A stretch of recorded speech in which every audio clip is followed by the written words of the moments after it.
Do you support high-speed rail? Did you know that some of the quote-unquote high-speed rail trains being proposed in this current administration are not fast enough and don't use clean technology? That's why I'm asking you to support electrified high-speed rail trains with dedicated rights-of-way and grade separations. I know, that sounds like a handful, and you may be asking yourself, what's wrong with what we're doing now? Although many trains seem to have the same appearance, comparing 125-mile-per-hour diesel trains to 220-mile-per-hour electrified trains is like comparing a motor scooter to a golf cart, or a gas-powered car to an electric car. One is polluting, and the other can be potentially green. That is, not pollute. Let me tell you more. Electrified trains are the world standard for high-speed rail. They receive their power through electric catenary lines. The electric catenary lines get their power from electricity generated by a number of sources, including renewable energy resources. On the other hand, diesel trains get their power from diesel fuel stored in the train itself.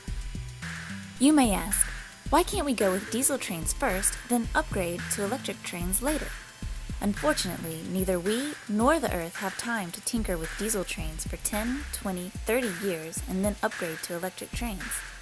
We need to prepare for an oil-depleted society, where we can't depend on oil as much as we did in the 20th century to power our transportation. We are already past peak oil production.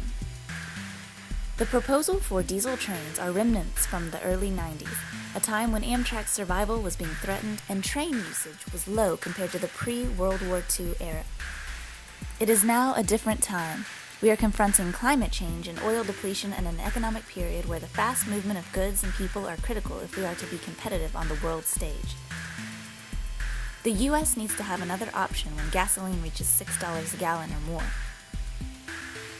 High-performance electric trains are far superior in reliability, safety, and smoothness of ride than diesel trains. Besides, it is predicted that once the already approved electrified line from San Francisco to Los Angeles is open, riders will not want to go back to older and slower technology. So why waste our time with old technology? Let me tell you about the diesel train's GPS-type tracking system, which uses the human eye for train control. According to tests done in Europe's TGV system, it just so happens that the human eye can only judge oncoming trains in difficult conditions of fog, snow, or rain at up to 125 miles per hour.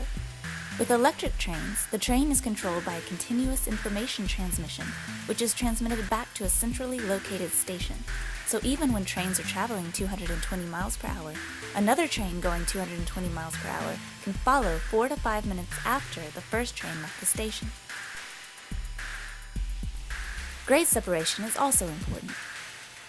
These are examples of grade-separated crossings, and these are examples of on-grade crossings. You can see here that the grade-separated crossings allow for virtually no collisions compared to on-grade crossings. Grade separations also allow for unimpeded access for both trains and cars. Dedicated rights-of-way are also important. Many train operators need to be able to access the tracks in order to allow for businesses to compete on a level playing field. What if the infrastructure was separated from trains altogether? The infrastructure can be owned by a private company, similar to a condo association, where a development agency owns the property and individuals own the condos on the property. To conclude, please think about supporting electrified high-speed rail trains with dedicated rights-of-way with grade separations.